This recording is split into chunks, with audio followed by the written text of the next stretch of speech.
guys, let it be happy morning or happy afternoon or happy evening whenever you are watching the video. In the previous videos we have started with this chapter company accounts. So நம்ம company accounts ஓட preliminary concepts, theoretical concepts லாம் இதுக்கு முன்னாடி போட்ட ரெண்டு வீடியோல பார்த்தாச்சு. From today onwards we are going to solve sums in this chapter. But before sum solve பண்றதுக்கு முன்னாடி நான் ஆல்ரெடி சொல்லியிருந்தேன் இந்த சாப்டர்ல வந்து நம்ம வந்து journal entries தான் பாஸ் பண்ண போறோம். We are going to pass only journal entries in this chapter. So அந்த journal entries என்னென்ன entries அப்படிங்கறத நான் இங்க லிஸ்ட் அவுட் பண்ணிருக்கேன். So இத டிஸ்கஸ் பண்ணிட்டு today will be solving two sums in this chapter. Already நம்ம first chapterல பண்ண மாதிரி தான் I will be solving all the exercise problems. Because ஏனா வந்து illustrations exercises ரெண்டுமே சேமா தான் இருக்கும். Illustration already உங்களுக்கு bookலயே சொல்யூஷன் இருக்குறதுனால I will be solving exercise problems. So இந்த ஃபார்மட் டிஸ்கஸ் பண்றதுக்கு முன்னாடி ஒரு சின்ன விஷயம் உங்ககிட்ட நான் கேட்கறேன். of course உங்களால ஆன்சர் பண்ண முடியாது, but then okay, நீங்க பாக்கும்போது நீங்களே உங்களுக்கு வந்து ஆன்சர் சொல்லிக்கோங்க. ஒரு sole proprietor or ஒரு ட்ரேடிங் கன்சர்ன், அதுல ஒரு proprietor, ஒரு ஓனர் கேஷ் ஆர் கேபிட்டல் உள்ள எடுத்துட்டு வரும்போது will be passing the journal entry cash account debit to capital account. அதாவது ஒரு sole trader கேபிட்டல் எடுத்துட்டு வரும்போது நம்ம வந்து cash account debit to capital account அப்படிங்கிற என்ட்ரியை நம்ம பாஸ் பண்ணிருப்போம். அதாவது நம்ம 11th ஸ்டாண்டர்ட்ல இந்த என்ட்ரியை பாஸ் பண்ணிருப்போம். இங்கேயும் நம்ம அதே தான் பண்ண போறோம். நான் ஆல்ரெடி சொன்ன மாதிரி இங்க கம்பெனி எதுக்கு ஷேர் இஷ்யூ பண்றாங்கன்னா கேபிட்டல் ரைஸ் பண்றதுக்கு தான் வந்து ஷேர் இஷ்யூ பண்றாங்க. So as at the end of the day வந்து கம்பெனியும் கேபிட்டல் தான் ரைஸ் பண்றாங்க, சோல் ட்ரேடரும் கேபிட்டல் தான் எடுத்துட்டு வரான். கம்பெனியை பொறுத்த வரைக்கும் என்னன்னா ஒரு சோல் ட்ரேடர் வந்து மொத்த கேபிட்டலையும் அவனே போட்டுருவான். ஆனா கம்பெனிக்கு வந்து ஹியூஜ் கேபிட்டல் தேவை. ஸோ ஒரு ஆளால அவ்வளோ கேபிட்டல் போட முடியாது. ஸோ அதனாலதான் நம்ம அதை வந்து ஷேர்ஸா பிரிச்சு ஃபிக்ஸட் அமௌண்ட் ஆஃப் ஷேர்ஸா பிரிச்சு நம்ம வந்து இஷ்யூ பண்றோம். ஸோ இங்க இருக்கிற என்ட்ரிஸ் எல்லாம் ஃபர்ஸ்ட் டிஸ்கஸ் பண்ணிடலாம். ஃபர்ஸ்ட் நான் ஆல்ரெடி சொல்லியிருக்கேன், ஒரு கம்பெனி ஷேர்ஸ் இஷ்யூ பண்ணும்போது there are 4 stages. First stage is application stage. Second stage is allotment stage. Third stage is call stage. இந்த கால் வந்து either first call இருக்கலாம், second call இருக்கலாம், எவ்வளவு கால் வேணாலும் இருக்கலாம். அண்ட் இன்னொரு இம்பார்ட்டன்ட் திங், எந்த கால் ஃபைனல் காலோ அதுக்கு முன்னாடி இப்போ செகண்ட் கால் தான் லாஸ்ட் கால் அப்படின்னா செகண்ட் காலோட நம்ம வந்து நிப்பாத்துறோம் அப்படின்னா செகண்ட் காலோட முடியுது அப்படின்னா செகண்ட் அண்ட் ஃபைனல் கால் அப்படின்னு போடணும். ஃபர்ஸ்ட் காலோட முடியுது அப்படின்னா ஃபர்ஸ்ட் அண்ட் ஃபைனல் கால் அப்படின்னு வந்து போடணும். ஸோ whenever ஒரு கம்பெனி வந்து அப்ளிகேஷன் மணி ரிசீவ் பண்ணும்போது மணி ரிசீவ் பண்ணும்போது golden rules of accounting we study debit what comes in.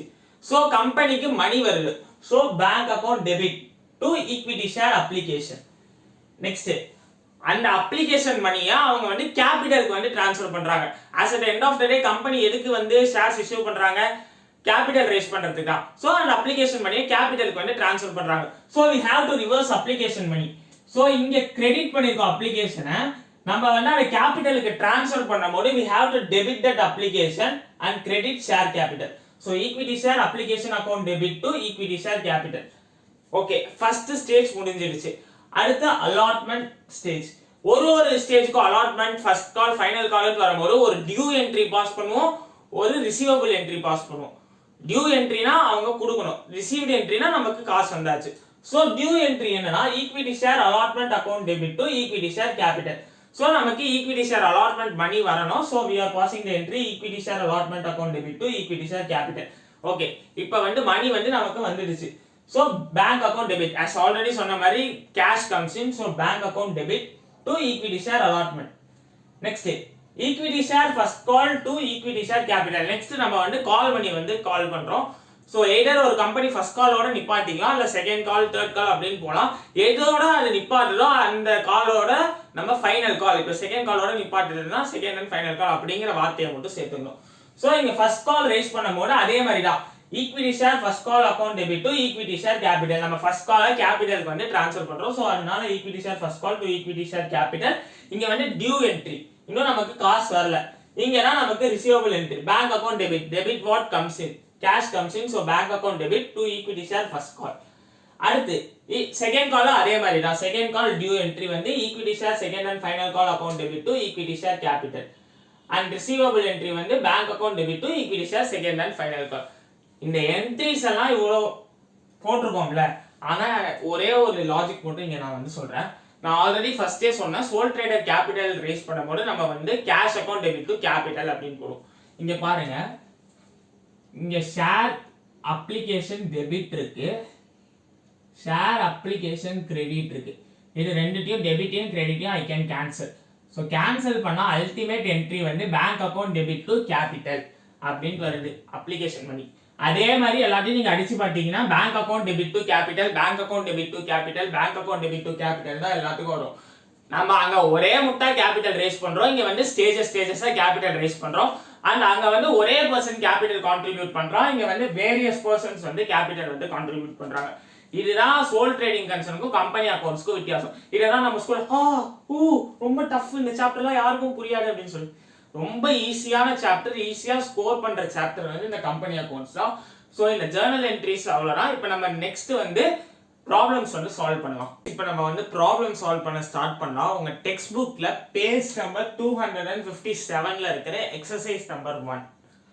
Progress limited அப்படிங்கிற ஒரு கம்பெனி 50,000 ஈக்விட்டி ஷேர்ஸ் இஷ்யூ பண்றாங்க. ஒரு ஈக்விட்டி ஷேரோட வேல்யூ 10 ரூபாய். அந்த 10 ரூபாவை வேரியஸ் ஸ்டேஜஸா கலெக்ட் பண்றாங்க. என்னென்ன ஸ்டேஜா கலெக்ட் பண்றாங்க?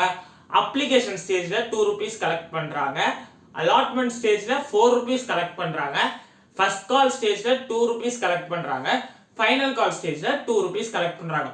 ஸோ 2 + 4 + 2 + 2 டோட்டலா 10 ரூபீஸ் கலெக்ட் பண்றாங்க.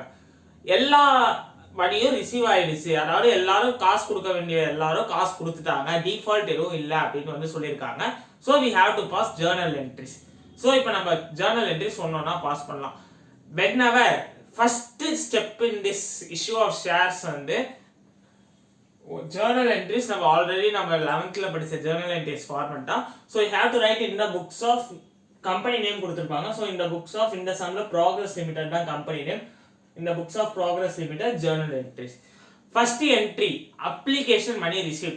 மணி ரிசீவ் ஆகுது. So debit what comes in. So debit bank account. எதுக்கு மணி கலெக்ட் பண்றீங்க? அப்ளிகேஷனுக்கு. So credit application account. So first entry is bank account debit to share application. Here it is mentioned as ordinary shares. Ordinary shares அப்படின்னா share application அப்படின்னு எழுதினா போதும். If it is equity shares, equity share application, equity share allotment அப்படின்னு equity share அப்படிங்கறத mention பண்ணணும். Ordinary sharesனா வெறும் share application, share allotment அப்படின்னு mention பண்ணா போதும். So we will be passing the first entry. Bank account debtor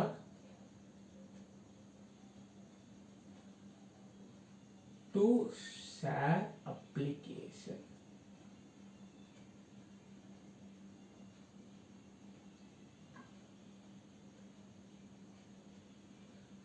Being what we are receiving? Application money. So being application money received.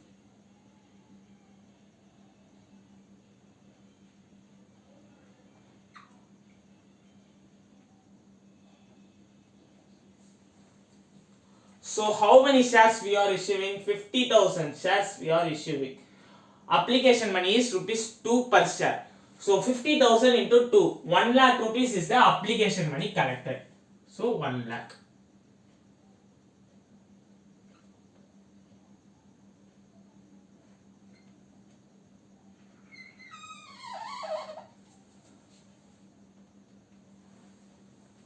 So இப்போ நம்ம வந்து application money collect பண்ணியாச்சு. Next இந்த application மணியை share கேபிட்டலுக்கு வந்து transfer பண்ண போறோம்.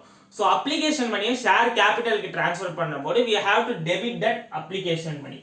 So debit share application. So share application account debtor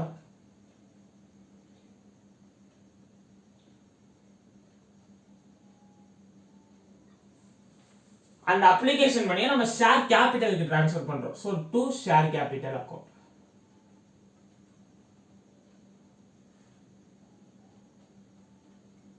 Being application money transferred to share capital.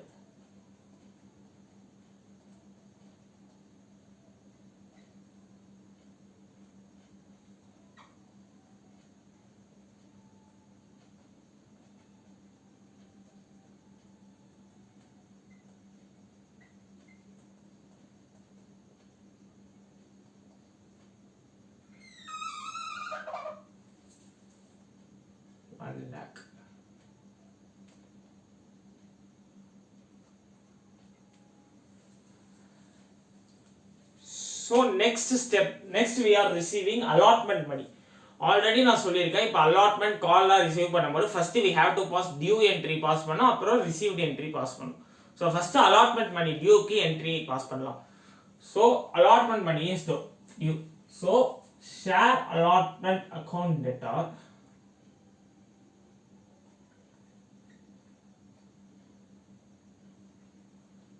to share capital.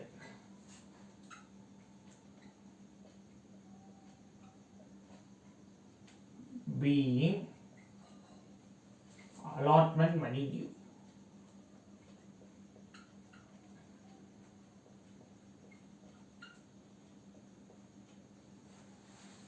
So allotment money is 4 rupees. So 50,000 shares ku 4 rupees allotment money. That is per share ku 4 rupees. So 50,000 into 4, 2 lakh is allotment money due.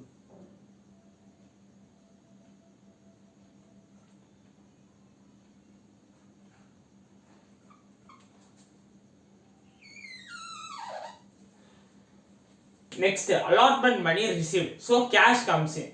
Debit bank account. Debit what comes in? So bank account is debited. So bank account debit. What we are receiving? Allotment money. So to share allotment.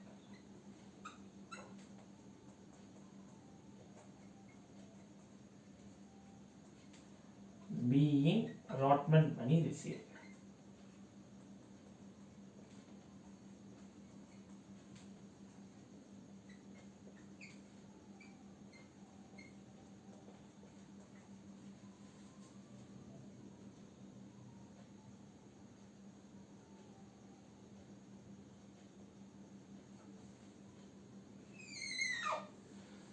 So we have received application money, we have received allotment money.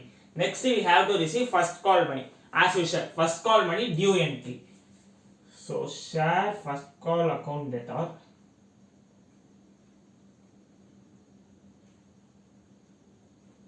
to share capital.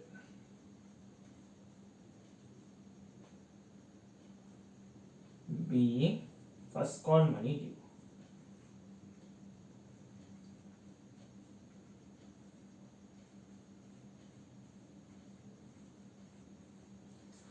So for 50,000 equity shares, first call money is 2 per share. அதாவது ஒரு ஷேருக்கு 2 ரூபாய் first call money. So 50,000 ஷேர்ஸ்க்கு எவ்வளோ? 50,000 into 2, 1 lakh rupees is first call money.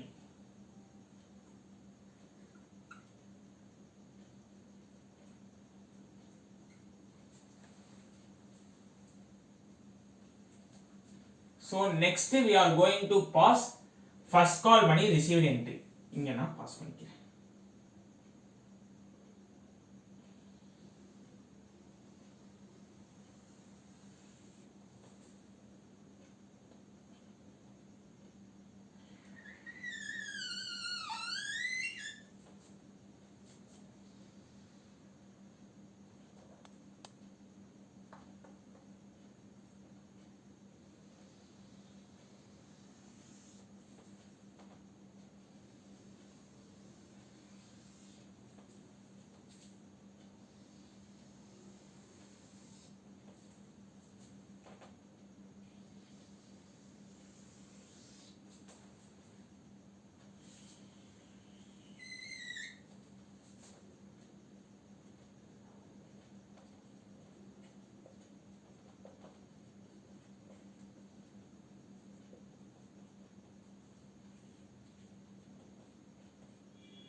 So அடுத்த entry first call money received.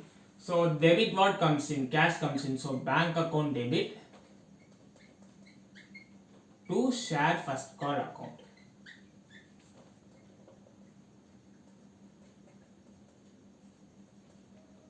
Being first call money received.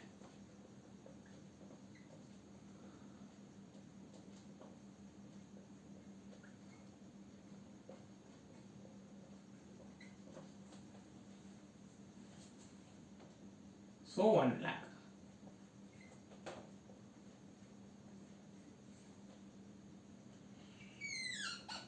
See, இந்த சம்ல வந்து நமக்கு வந்து எந்த டிஃபால்ட்டும் கிடையாது. ஸோ நம்மளோட டியூ எவ்வளவோ அதே தான் நம்மளோட ரிசீவ்டாக இருக்கும். இஃப் தேர் இஸ் டிஃபால்ட் இருந்தால் நம்மளோட ரிசீவ்டு வந்து கம்மியாக இருக்கும். இந்த சம்ல வந்து டியூ என்னவோ அதான் ரிசீவ்டு. ஏன்னா இந்த சம்ல வந்து எல்லாருமே ஃபுல்லாக பே பண்ணிட்டாங்க. ஸோ நம்மளோட டியூ 1 lakhனா நம்மளோட ரிசீவ்டும் 1 lakh தான் இருக்கும். Next final call. Final call எவ்வளோ? 50,000 ஷேர்ஸ்க்கு ஒரு ஷேருக்கு 2 ரூபாய் final call. So final call entry அதே மாதிரி due entry. Share final call account data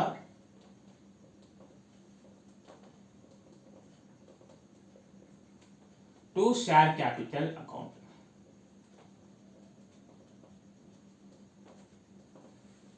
Being final call money due.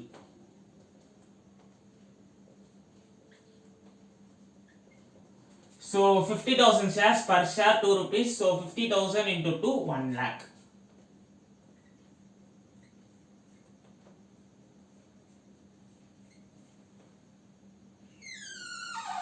And finally we are receiving the first call money.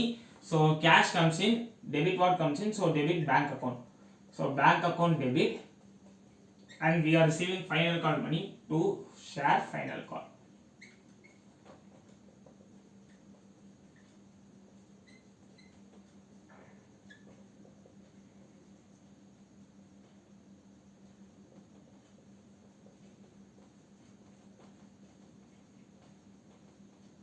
Being final call money received. So same due என்னமோ ஆனா நம்மளோட ரிசீவ்டாவும் இருக்கும். So 1 lakh. So நீங்கள் போட்ட some கரெக்டா அப்படின்னு check பண்ணுறதுக்கு இங்கே பாருங்க 50,000 ஷேர்ஸ் 10 ரூபாய். ஸோ நமக்கு வந்து 5 lakhs கலெக்ட் ஆயிருக்கணும். ஸோ பாருங்க 1 lakh டெபிட் பேங்க் எங்கெல்லாம் டெபிட் பண்ணியிருக்கீங்களோ அதெல்லாம் ஆட் பண்ணுங்க. So 1 lakh plus 2 lakhs 3 lakhs,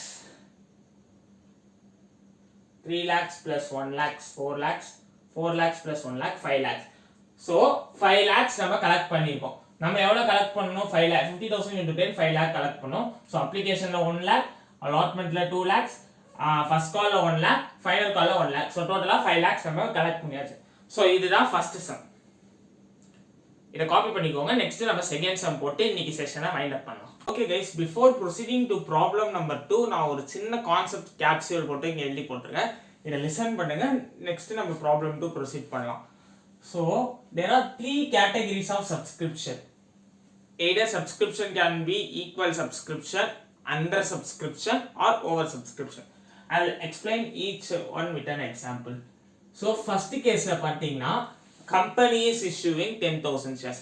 Company is issuing 10,000 shares and people are also subscribing 10,000 shares. Then there is no problem, that is called as equal subscription. Company 10,000 shares issue பண்ணுது, பீப்புளும் 10,000 ஷேர்ஸ்க்கு subscribe பண்ணுறான். Then it's no problem, equal subscription நம்ம allot பண்ணலாம், எல்லாம் பண்ணலாம். சரி, இப்போ வாங்க. கம்பெனி 10,000 ஷேர்ஸ் இஷ்யூ பண்ணுது, பட் பீப்புள் வந்து 8,000 ஷேர்ஸ்க்கு தான் சப்ஸ்கிரைப் பண்ணுறாங்க. அதாவது கம்பெனி இஷ்யூ பண்ணதோட பீப்புள் வந்து கம்மியாக தான் சப்ஸ்கிரைப் பண்ணுறாங்க. சார் அது பாசிபிளான்னு கேட்டால் yes, very well possible. It's the desire of the people to subscribe to the shares. அதாவது பீப்புளோட என்ன சொல்ற மைண்ட் செட்டை பொறுத்து தான் அவங்க சப்ஸ்கிரைப் பண்றது, சப்ஸ்கிரைப் பண்ணாம போறது. அண்ட் மோரோவர் கம்பெனியோட கிரெடிபிலிட்டியை பொறுத்து தான். மேபி பீப்புள் வந்து இந்த கம்பெனி வந்து அவ்வளோ கிரெடிபிள் இல்லை அப்படின்னு ஃபீல் பண்ணியிருந்தா அவங்க இஷ்யூ பண்ணதோட கம்மியாக கூட சப்ஸ்கிரைப் பண்ணலாம். So that's under subscription. அதாவது கம்பெனி 10,000 ஷேர்ஸ் இஷ்யூ பண்ணுற எக்ஸாம்பிள், ஆனால் பீப்புள் சப்ஸ்கிரைப் பண்ணுறது 8,000 ஷேர்ஸ்க்கு தான் சப்ஸ்கிரைப் பண்ணுறாங்க. ஸோ நம்மளோட ப்ராப்ளம் ஃபுல்லாகவே இந்த 8,000 ஷேர்ஸை ஃபோக்கஸ் பண்ணி போடுவோம் அண்டர் சப்ஸ்கிரிப்ஷன். சரி, இப்போ கம்பெனி 10,000 ஷேர்ஸ் இஷ்யூ பண்ணுது, 12,000 ஷேர்ஸ் பீப்புள் சப்ஸ்கிரைப் பண்ணா அது பாசிபிளா சார் கேட்டா அதுவும் வெரி வெல் பாசிபிள். உங்க கம்பெனிக்கு குட்வில் சூப்பரா இருக்கு, உங்க கம்பெனி ஒரு வெல் ரெப்யூட்டட் கம்பெனி அப்படின்னா அடிச்சுப்பாங்க, நீ நான் அவன் இவன் போட்டி போட்டுப்பாங்க உங்க கம்பெனி ஷேர்ஸை சப்ஸ்கிரைப் பண்றதுக்கு. ஸோ அந்த கேஸ்ல உங்க கம்பெனி 10,000 ஷேர்ஸ் தான் இஷ்யூ பண்ணுது. உங்க கம்பெனியோட limit, maximum limit of issuing shares 10,000 தான். ஆனால் பப்ளிக் வந்து 12,000 ஷேர்ஸ்க்கு வந்து சப்ஸ்கிரைப் பண்ணியிருக்காங்க. அப்படின்னா ஓவர் சப்ஸ்கிரிப்ஷன். அதாவது நீங்கள் இஷ்யூ பண்ணணும் பப்ளிக் சப்ஸ்கிரைப் பண்ணணும் ஈக்குவலாக இருந்தால் ஈக்குவல் சப்ஸ்கிரிப்ஷன். நீங்கள் இஷ்யூ பண்ணதோட பப்ளிக் சப்ஸ்கிரைப் பண்ணது கம்மியாக இருந்துச்சுன்னா அது அண்டர் சப்ஸ்கிரிப்ஷன். நீங்கள் இஷ்யூ பண்ணதோட பப்ளிக் சப்ஸ்கிரைப் பண்ணது அதிகமாக இருந்துச்சுன்னா அது ஓவர் சப்ஸ்கிரிப்ஷன். ஸோ இதை நோட் பண்ணிக்கோங்க. இப்போ நம்ம ப்ராப்ளம் நம்பர் 2 சால்வ் பண்ணலாம். So okay guys, now we will proceed to problem number 2. இதோட இன்னைக்கு செஷனை நம்ம க்ளோஸ் பண்ணிக்கலாம். ஸோ ப்ராப்ளம் நம்பர் 2ல சம்பத் கம்பெனி அப்படிங்கிற கம்பெனி வந்து 25,000 ஈக்விட்டி ஷேர்ஸ் இஷ்யூ பண்ணுறாங்க. So they are issuing 25,000 equity shares and ₹10 rupees each அப்படின்ட்டு இஷ்யூ பண்ணுறாங்க. அதை எப்படி 10 rupees கலெக்ட் பண்ணுறாங்கன்னா 3 rupees on application, 4 rupees on allotment and 3 rupees on first and final call அப்படின்னு வந்து கலெக்ட் பண்ணுறாங்க. பட் பப்ளிக் வந்து அவங்க வந்து 25,000 ஷேர்ஸ் இஷ்யூ பண்ணியிருக்காங்க. ஆனால் பப்ளிக் வந்து 24,000 ஷேர்ஸ் தான் வந்து சப்ஸ்கிரைப் பண்ணியிருக்காங்க. which means this sum belongs to under subscription category. அதாவது நம்ம இஷ்யூ பண்ணதோட பப்ளிக் வந்து கம்மியாக தான் சப்ஸ்கிரைப் பண்ணியிருக்காங்க.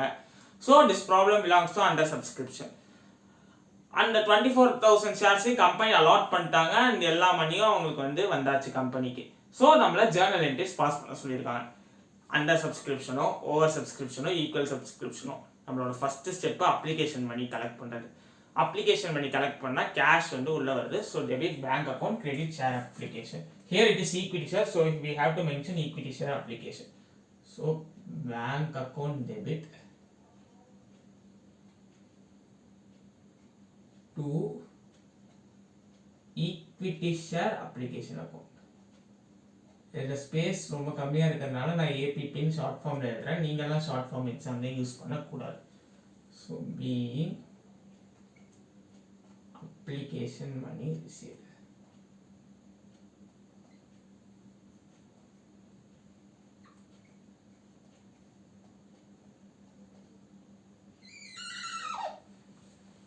ஸோ இந்த சம்மில் நம்ம 25,000 ஷேர்ஸோட அப்ளிகேஷன் பண்ணி ரிசீவ் பண்ணியிருப்போமா இல்லை 24,000 ஷேர்ஸோட அப்ளிகேஷன் பண்ணி ரிசீவ் பண்ணியிருப்போமா அப்படின்னு கேட்டால் 24,000 ஷேர்ஸோட அப்ளிகேஷன் பண்ணி தான் ரிசீவ் பண்ணியிருப்போம். ஏன்னா நம்ம இஷ்யூ பண்ணது 25,000 ஷேர்ஸ், பப்ளிக் சப்ஸ்கிரைப் பண்ணது 24,000 ஷேர்ஸ். ஸோ பப்ளிக் வந்து கண்டிப்பாக 24,000 ஷேர்ஸ்க்கு தான் வந்து அப்ளிகேஷன் பண்ணி கொடுத்துருப்பாங்க. ஸோ 24,000 ஷேர்ஸ்க்கு 3 rupees அப்ளிகேஷன் மணி.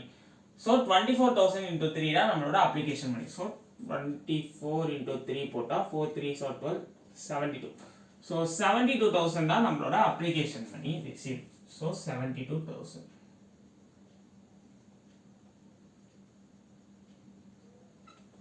நல்லா கவனிச்சுக்கோங்க, நம்ம இஷ்யூ பண்ணது 25,000 ஷேர்ஸ், ஆனால் பப்ளிக் சப்ஸ்கிரைப் பண்ணது 24,000 ஷேர்ஸ். ஸோ நம்ம கண்டிப்பாக அந்த 24,000 ஷேர்ஸுக்கு தான் அப்ளிகேஷன் பண்ணி அலாட்மெண்ட் பண்ணி எல்லாம் ரிசீவ் பண்ணுவோம். 25,000 ஷேர்ஸ்க்கு பண்ண மாட்டோம்.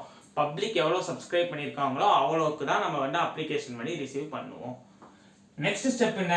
இந்த அப்ளிகேஷன் பண்ணியை நம்ம வந்து ஷேர் கேபிட்டலுக்கு ட்ரான்ஸ்ஃபர் பண்ணுவோம். என்ன பண்ணணும்? அப்போ ஷேர் அப்ளிகேஷனை டெபிட் பண்ணுங்க. So equity share application account debit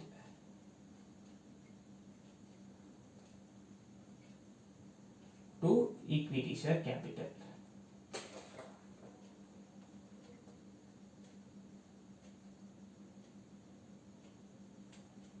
Being application money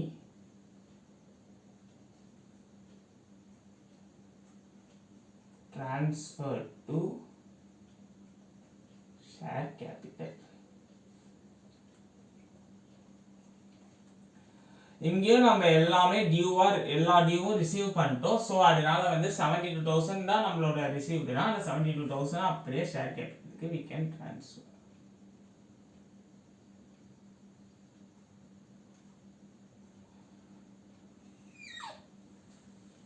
so application stage முடிஞ்சாச்சு. Next allotment stage. அலாட்மெண்ட் ஸ்டேஜ்ல we are receiving 24,000 ஈக்விட்டி ஷேர்ஸ்க்கு 4 rupees அலாட்மெண்ட். அலாட்மெண்ட்டும் நம்ம அப்ளிகேஷனே 24,000 ஷேர்ஸ்க்கு தான் ரிசீவ் பண்ணியிருக்கோம்னா அலாட்மெண்ட்டும் 24,000 ஷேர்ஸ்க்கு தான் பண்ணுவோம். ஸோ 24,000 ஷேர்ஸ் இன்டூ 4 rupees தான் அலாட்மெண்ட்டோட money. So first allotment money due entry, next received entry. First due entry. So equity share allotment account debit. எனக்கு ஸ்பேஸ் இல்லை, அதனால ALLOT முடிக்கிறேன். நீங்கள் எக்ஸாமில் ஃபுல்லாக தான் எழுதணும். நீங்கள் எக்ஸாமில் ஷார்ட் ஃபார்ம் யூஸ் பண்ணக்கூடாது. So equity share allotment account debit to equity share capital. Being allotment money due.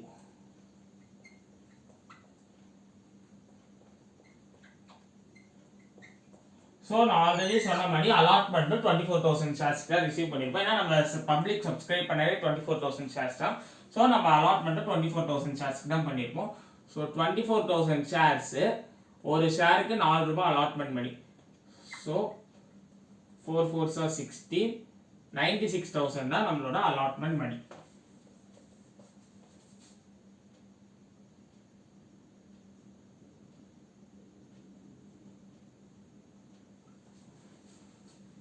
So next allotment money received. Whenever you are receiving cash, we have to debit bank. So bank account debit to equity share allotment account.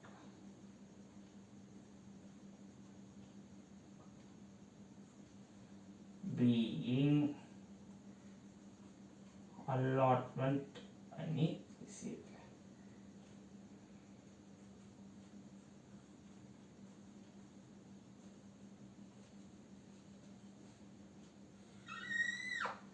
So நமக்கு எல்லாமே due எல்லாமே receive பண்ணதுனால நம்ம due எவ்வளவோ அதுதான் நம்மளோட ரிசீவ்டாக இருக்கும். So 96,000 is our receive.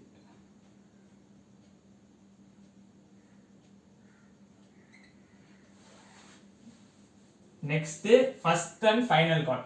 இங்கே வந்து நம்ம ஒரே ஒரு கால் தான் பண்ணுறோம். ஸோ அதனால அதை வந்து ஃபர்ஸ்ட் அண்ட் ஃபைனல் கால் அப்படின்னு வந்து மென்ஷன் பண்ணுறோம். So equity share first and final call account debit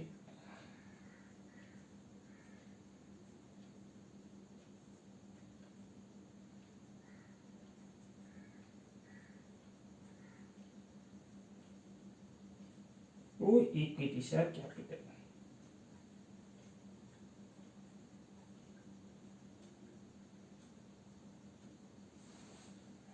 Being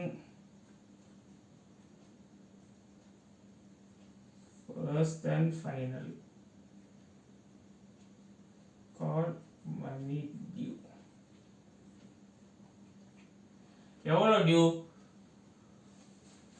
24,000 equity ஷேர்ஸ்க்கு நம்ம first and final call money collect பண்ணுவோம். So 24,000 into 3 rupees, so 72,000.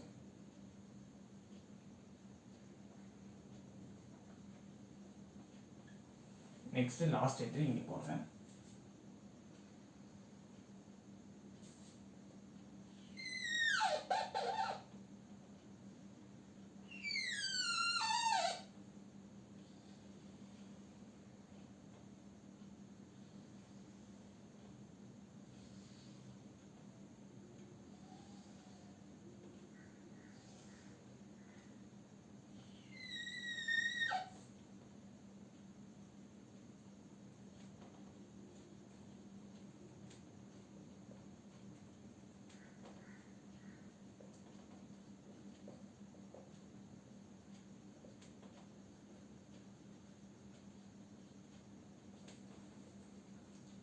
So நம்ம இப்போ வந்து ஃபர்ஸ்ட் அண்ட் ஃபைனல் கால் பண்ணி ரிசீவ் பண்ணுறோம். So debit bank account, because debit word comes in. So bank account debit to equity share first and final call.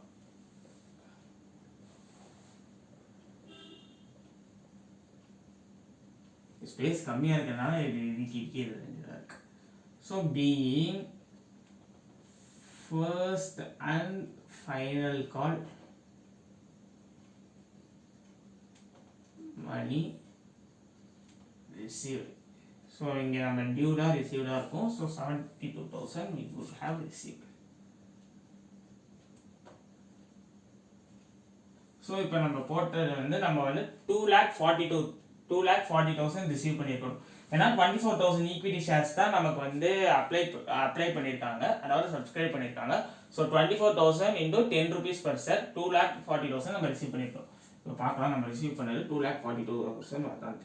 So 72,000 plus 96,000 plus 72,000. 6 plus 2 8, 8 plus 2 10, 7 plus 7 14 50 yes 2,40,000 எக்ஸாக்டாக வருது. So நம்ம போட்ட some பக்காவாக correct.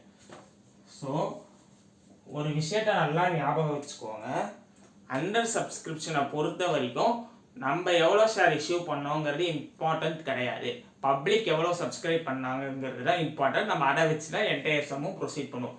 So இந்த சம்மில் பார்த்தீங்கன்னா நம்ம issue பண்ணது 25,000 ஈக்விட்டி ஷேர்ஸ், ஆனால் பப்ளிக் சப்ஸ்கிரைப் பண்ணது 24,000 ஈக்விட்டி ஷேர்ஸ் தான். ஸோ நம்ம இந்த சம் ஃபுல்லாகவே 24,000 ஈக்விட்டி ஷேர்ஸை வச்சு தான் நம்ம ப்ரொசீட் பண்ணோம். லாஜிக்கலாக பாருங்க, பப்ளிக் சப்ஸ்கிரைப் பண்ணது 24,000 ஈக்விட்டி ஷேர்ஸ், அப்போ 24,000 ஷேர்ஸ்க்கு தானே அவங்க எல்லா பணமும் கொடுத்துருப்பாங்க, 25,000 ஷேர்ஸ் கொடுத்துருக்க மாட்டாங்க. ஸோ அவங்க எவ்வளோ சப்ஸ்கிரைப் பண்ணாங்களோ அவ்வளோக்கு தான் அமௌண்ட் கொடுத்துருப்பாங்க. So 24,000 ஷேர்ஸ்க்கு they would have given application money, allotment money and first and final call money. So அதனால தான் இந்த என்டையர் சம்மும் 24,000 ஷேர்ஸ் வச்சு நம்ம ப்ரொசீட் பண்ணியிருக்கோம். ஹோப் இந்த கான்செப்ட் உங்களுக்கு கிளியராக இருக்கும்னு நான் நம்புறேன். இந்த வீடியோ உங்களுக்கு பிடிச்சிருந்தா மறக்காமல் லைக் பண்ணுங்கள், ஷேர் பண்ணுங்கள் அண்ட் நம்ம சேனலுக்கு சப்ஸ்கிரைப் பண்ணுங்கள். See you all in next video. Until then, stay tuned.